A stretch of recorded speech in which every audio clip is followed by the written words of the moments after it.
ভাই আমি একটা কথা কইতাম, যার কারণে মানে এই যে দল, এই দল আবার অন্তত আজ 20-22 বছর মানে ওইয়া আছে। এই 20-22 বছরের আগে বদরুদ্দিন আজমল সাহেবে এটা রেগেট পত্র মানে সারা এখন পর্যন্ত আছে। খানো খানো টাইম কিতা অনুদান দিছন, গড় দিছন, মাটি দিছন, গড় বানাইয়া দিছন, টিন দিছন, আরো তার বিভিন্ন ধরনের মানে আসনি দেনেওয়ালা এটা মানে তার রেগেট আছে। এখানে চ্যালেঞ্জ করলে মানে বুঝতে পারবো।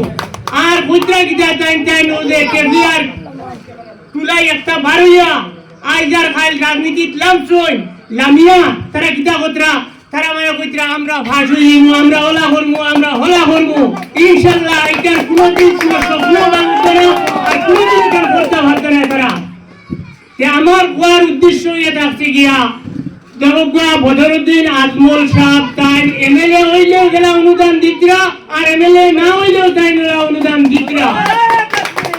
দেবগা তাই কত ছোট ছোট বাচ্চা নকল এতিমকল নিয়া তাই কিনা কতরা হুজাইতান আজমল ফাউন্ডেশন নিয়া পড়াইতরা, এতিমখানাত নিয়া পড়াইতরা, লালি বেটিন তোর অনুদান দিতরা, ইতারে বৃদ্ধ পেনশন দিতরা, ইতার গোলেন দিতরা, ইতারে ক্লিন দিতরা, ইতার বিভিন্ন আসনি বানাইয়া দিতরা।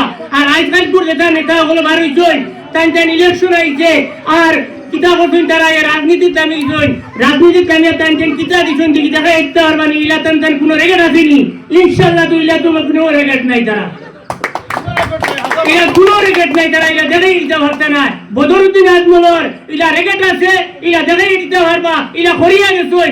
আর তাই বিগত যত বছর বাঁচিবা, যত দিন ইডিয়ক জিন্দা থাকবো অতদিন তাই এই ইডিয়ক করিয়া যাইবা। আর আমরা কিতা করবো এই ইডিয়কের অনুরাগী আমার টান লগে আমরা থাকবো ইনশাআল্লাহ। যেই সময় রোগের রেজাল্ট অন্তত আমরা 2 লাখ উঠে আমরা মানে লিড লইয়া মানে ইনশাআল্লাহ। এটা আমরা দাবি করে বলতে হয় না। ও কথা কইয়া আমার বক্তব্য আমি শেষ করলাম ইনশাআল্লাহ।